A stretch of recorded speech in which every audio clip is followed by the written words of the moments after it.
खबरों की दुनिया में आपका स्वागत है। मैं हूं फैज़ अहमद और आप देख रहे हैं डीसीपी न्यूज़। आइए शुरुआत करते हैं आज की एक खास खबर से। महिला ने अपने पति और 3 साल की बच्ची को छोड़कर हुई फरार। कानपुर नगर। यह पूरा मामला उत्तर प्रदेश के जनपद कानपुर देहात का है,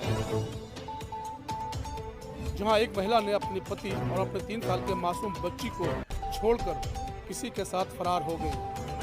क्या ऐसी महिलाओं पर सरकारी शिकंजा नहीं कसा जा सकता है? ऐसी महिलाओं पर कानूनी कार्रवाई होनी बहुत ही आवश्यक है। कानपुर देहात निसारपुर के छोटे खान निवासी ग्राम चिरंजीपुरवा उर्फ दोदेपुर, शिवराजपुर जिला कानपुर नगर का कहना है कि उसकी शादी शमा बेगम पुत्री नूर हसन शाहपुर थाना बिधुना जिला औरैया के साथ पूरे पारंपरिक रीति रिवाज के साथ की गई थी, परंतु परिवार के दबाव के कारण शमा बेगम से निकाह उन्हें करना पड़ा था, जो उन्हें मंजूर नहीं था। कुछ समय तक इन दोनों का रिश्ता अच्छी तरह चल रहा था, परंतु अचानक ससुराल वालों ने लड़के वालों की दौलत को देखा, उसकी नीयत खराब हो गई और अपने दामाद को जान से मारने की भी कोशिश की गई। जब दामाद ने सारी कहानी अपनी बीवी से कहा कि सच्चाई क्या है और हकीकत क्या है, तो उसकी बीवी ने ध्यान नहीं दिया, बल्कि उसने कहा कि मेरे भाई की शादी होने वाली है, इसलिए मुझे अपने मायके जाना है। मुझे कुछ जेवर और पैसे चाहिए जो शादी में काम आएगा। पति ने अपनी पत्नी की सारी बातें मान लिया और उन्हें जाने के लिए 50,000 रुपया नकद, 5 लाख रुपए सोने का जेवरात और 30,000 की चांदी के जेवर उठाकर अपनी बीवी को सौंप दिया। यहाँ से उसकी बीवी खुशी खुशी अपने मायके पहुँच गई। कुछ समय तक जब निसार की पत्नी ने उनसे बातचीत होती रही, परंतु कुछ समय के बाद उनका फ़ोन लगना भी बंद हो गया। पति का दिल घबराया। फिर पति ने सोचा ससुराल पर फ़ोन करके उनके भाइयों से मालूमात किया जाए। जब उन्होंने उनके भाइयों को फ़ोन किया तो उन्होंने अपने जीजा को दिलासा ही दिया। उसके बाद उसे दिल दहला देने वाली खबर सामने आई, और वो यह कि उनकी पत्नी अपने पति और बच्चे को छोड़कर किसी के साथ भाग गई है। उन्होंने अपनी बेटी को भी छोड़ दिया है। अब सोचने वाली बात तो यह है कि ऐसी महिलाओं के साथ जो अपने पति और अपने मासूम बच्ची को छोड़कर भाग जाए, उनके खिलाफ क्या कानूनी कार्रवाई की जाए। ऐसी महिलाओं को जो अपने बच्चों और अपने पति की ना हो सकी तो फिर वो किसकी होगी? 3 साल की मासूम बच्ची को छोड़कर भाग गई। ऐसी महिलाओं के खिलाफ बड़ी से बड़ी कानूनी कार्रवाई की जाए, ताकि और भी महिलाओं को इस तरह का सबक मिलना चाहिए। जमील अहमद की विशेष report, DCP news, Kanpur Dehat.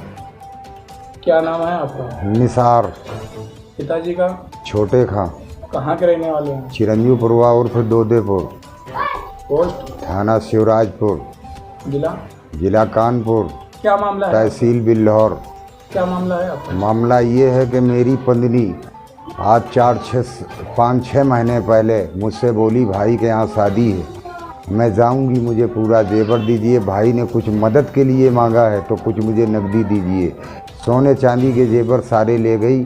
करीब 5 लाख रुपए का सोने का जेवर है, 30 लाख रुपए चांदी का है और 50,000 रुपये नगद मैंने मदद के लिए दिए। और जब मैं वहाँ पे यानी 2-4 महीने मुझसे यानी कॉल फ़ोन पर होती रही, फिर फ़ोन बंद हो गया, मुझसे बात नहीं हुई। उसके भाई से बात होती रही तो मुझसे ये बोलते रहे यानी वो गोया तरफ है, बम्बई के तरफ भाई के पास गई है। मैं बहुत हितराया, घबराया और मैं बीवी से बेहद प्यार करता हूँ, उसके बगैर मुझे जीना हराम था। और जब मैंने बीवी की खोज की तो 50,000 रुपये मैंने खर्च कर दिए।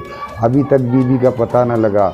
अभी 15 तारीख को जब मैं पहुंचा तो उसके मुसम्मी की लड़की की और यानी जानी बाकर के लड़के की शादी थी। मैं साऊपुर पहुंचा 15 तारीख को। 15 तारीख को पहुंचा तो मुझे यानी बेटी यानी दिखाई दी, बीवी न दी तो मैं घबराया। मैंने लोगों से पूछा बीवी कहाँ, तो मड़कुल्ला आलम नाम का, बाप का नाम दुर्वेश है और सद्दाम का भाई है। अन्य लोगों ने इनने मिलकर यानी मेरी बीवी को पैसे के लालच में यानी मेरे साले मुसम्मी ने, इरशाद और इकसाद ने और नौसाद नूर हसन ने पैसे के लालच में उसको कहीं दे दी, पता नहीं जिंदा है कि मरी, मुझे देखने को न मिली। मैं देखने को बेहद घबराता रहा और जब मैं बेटी को लेकर चला तो मुझे घेरा घारी की, पुलिस प्रशासन ने मुझे बचाया, तब मैं अपने शिवराजपुर आया। उसके बाद जाकर मैंने जनपद ये यानी गुहार अपनी सरकार से लगाई कि मेरा न्याय किया जाए। मेरी बीवी और मेरा जेवरात, मेरी यानी सब कुछ मिलने के बाद मेरी बीवी मुझको मिले। आपने कहीं एप्लीकेशन दी? एप्लीकेशन मेरी यानी वहाँ नहीं, मैं डर के वजह नहीं दे पाया। मैंने कानपुर से यानी माती से यानी मुकदमा डाला कोर्ट से। कोर्ट से डाला होगा? कोर्ट से मैंने ये डाला कि मुझे कोर्ट से न्याय मिले, मेरे बीवी मिले, मेरे यानी माल जेवर मिले और बीवी मेरे पास आ जाए। आज भी मैं उससे मोहब्बत करने से यानी बेताब हूँ। तो ये बात आपकी सुनी है। हाँ। तो जैसे कि आपकी बीवी कहाँ की रहने वाली है? साहूपुर, थाना बिधूना, जनपद औरैया। आप हमारे चैनल से क्या चाहते हैं? हम आपके चैनल से ये चाहते हैं कि न्याय कर, मेरी बीवी को ढूंढ कर और पुलिस प्रशासन से मेरी बीवी मुझको दी जाए।